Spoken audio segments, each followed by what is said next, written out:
Good morning, everybody. Hold on a second. I think I got a smudge on you. There you go. So, yesterday I showed you the reveal of the car. And yes, it's a 1975 Dodge Dart. I was telling you guys before I revealed it that I was dreaming about getting another one. It is my dream car. That's the reason why my username on YouTube is The Dusty Man, because my first car I ever owned was a 1974 Dodge Plymouth Duster. So I had that car since I was 13 years old.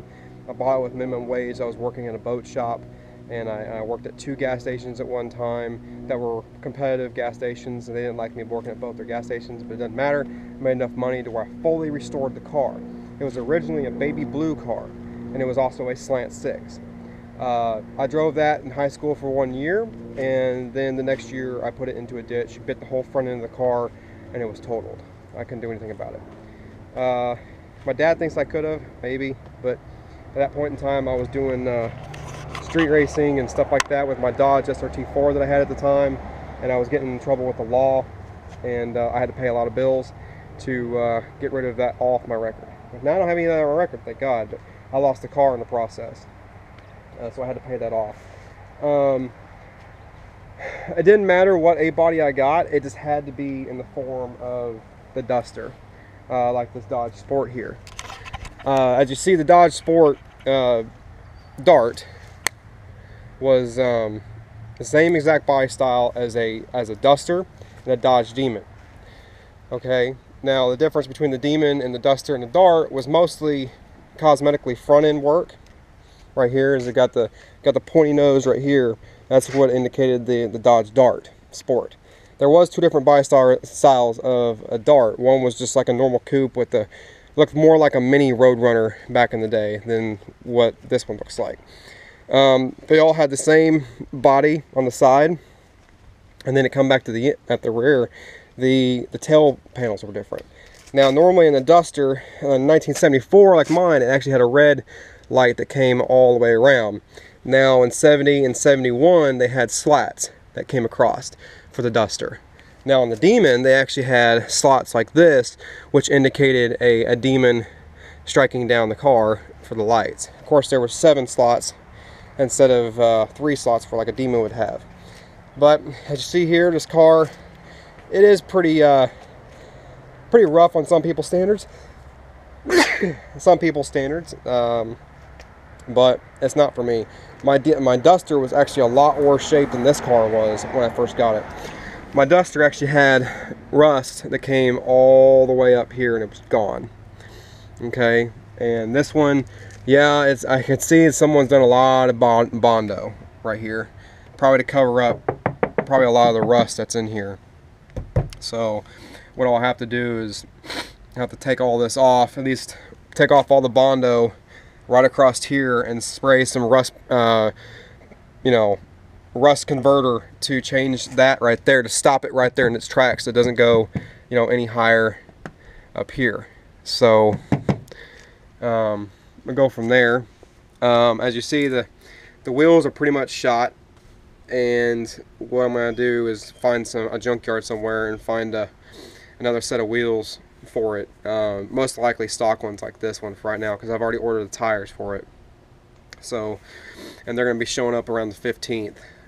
So I already got tires ordered for this. When I started the car up, or I didn't even start it up, when I got to the guy's place, he told me it ran, and it didn't. Didn't have any gas in the car, and we didn't have any gas with us. I did bring a battery, but it did turn over very well, and it acted like it wanted to start. It acted like it wanted to start with the starting fluid. So I bought some gas today, and I bought an extra battery now for this car instead of using my Veloster's battery, which is like half as small as that, and it still wanted to crank over. So as you see, this is 1975. Looks like an original slant 6 in it, 225. As you can tell, if you come over here, you can read the vehicle emission control. It shows 225 cubic inch. So it was originally a 225 and not like a 192 slant 6 or something like that. It is a 1 barrel. So if I take off, which I'm going to have to anyways if I want to start it up eventually. It is a 1 barrel carburetor. Take off this hose here. There you go. Let's see, right there. The good thing is it looks like a lot of this is see, it's still got the original blue paint on the intake manifold. The starter is really easy to get to, as you can see. All this crap down here was, I think they started in '74 when the emissions started happening on these cars, and this totally bogs down the motor and everything. So eventually I'm going to take all this crap off and hook up straight from an actual pipe to it and go down to there, because from 1974 it was, and down for slant 6, it was like 145 horsepower in these A bodies, and then in 75, like mine, it went down to 90 horsepower, a whole whopping 90 horsepower. So if I can take off all this smog emissions, I think the motor still looks the same. I don't think they really took off much compression on these motors. It might be running like 8 to 1 or 9 to 1. But it doesn't look like it leaks oil, but it does a little bit right there, right down in there in that floor. It looks like the transmission a little bit, maybe. I can't really tell until I get underneath there. So down there is the coil, way down there. You probably can't see it because of the camera. It looks like someone did a aftermarket, at some point in time, did an aftermarket fuel pump, and they stuck it right here. Normally the fuel pump came out of the gas tank in these cars, and somebody put a fuel pump right here. And the issue is, as soon as I turn on a battery to this car, the fuel pump automatically wants to turn on, which is still not pumping any fuel out. So I think either the fuel tank is all varnish, or just doesn't have any fuel in it.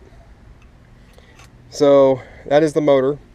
It does have a 904 transmission, which isn't too bad. I mean, still some hot rodders use them. You can still build them up pretty well. You come over to the driver's side. I cannot open the door right now because I actually have it zip tied, because the door striker was ripped off when somebody decided they wanted to bolt it to the frame instead of actually welding it. See how this one's actually welded in. Okay, now the other side, they decided they want to screw 4 screws in. Let's see if I have it right here. Yeah, as you see, they had screws in it, and what they did is they put it in there, and then they screwed it in like stupid idiots. And so what I'm gonna have to do is I'm gonna have to make it flush and actually weld it to the car, so I can actually start shutting that side of the door. As you see, this interior, it looks rough, but it can definitely clean up. I can take out the dash, sand it down. It's amazing how the original vinyl pad is actually in as good shape as it is. And yeah, it does have a little crack right here, and a little crack on the other side, but man, it is in good shape for what it is. The door panels themselves are in great shape. Like I said, in my Duster, it was way worse shape than this when I first got it. So I am not intimidated at all. So the rubber here is all gonna have to be replaced. Probably I'm gonna have to redo the seal for the windshield. I am gonna take this out. This is junk. It's no issue to me. I mean, it's just gonna be a little hot rod car for me for right now. It's just something I can drive down the road. I'll probably will lose the bench seat, and I'll probably buy some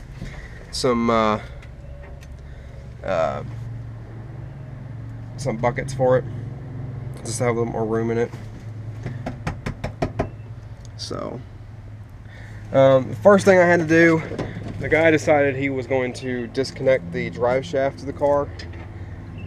So when I got here yesterday, as you notice, I'm on a hill right through here. Well, no matter what you do, if the drive shaft's not, you know, connected to the car or the rear end, you can't put it in park. So it's going to try to roll either way.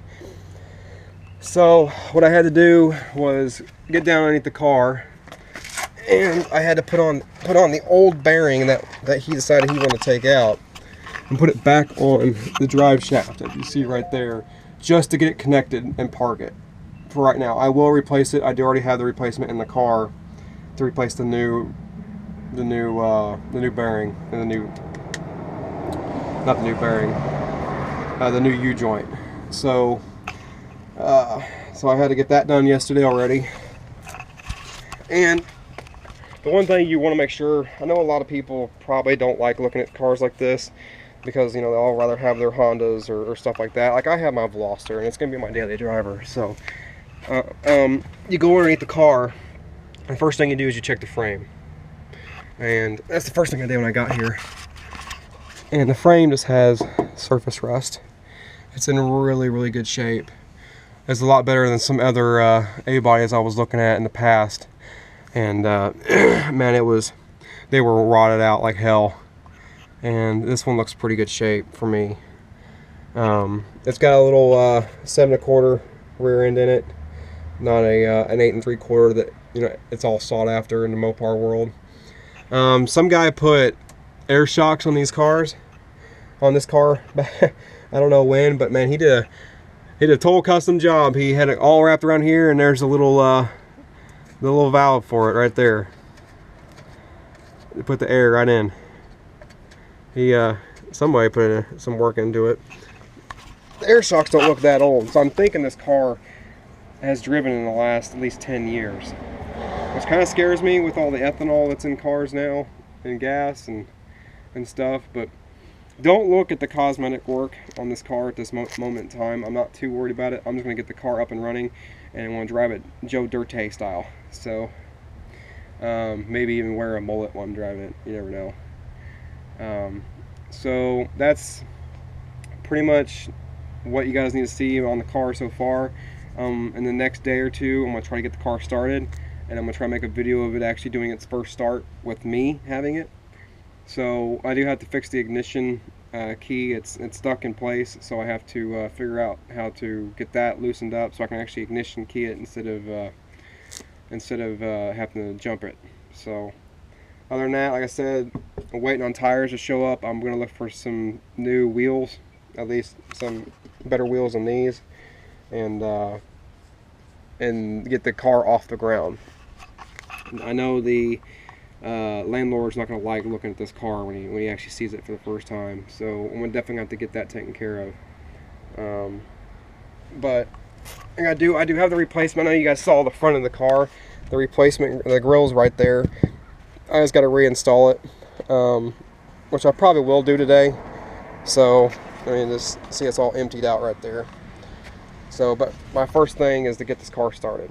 So I will see you guys next time, and I hope you guys are looking forward to this this project. I know I am.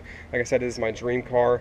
It's not like some Lamborghini or Ferrari, but it is what America's all about. It was in the 70s and the 60s where America really came to its, you know, to its hot rodding, you know, core, except for 75 when they took all the emissions into this. But like I said, it's not gonna be the fastest car in the world for right now. My plans, like I said, was gonna get this car up and started, get all new brakes, get the car in running condition, you know, make sure all the fluids are good, put new brakes on it, new tires, and actually get this car running and driving. If I can actually drive it around town, then I can start looking into maybe getting some extra stuff for it, like maybe find a small block Mopar somewhere and start gathering the parts together to swap that out.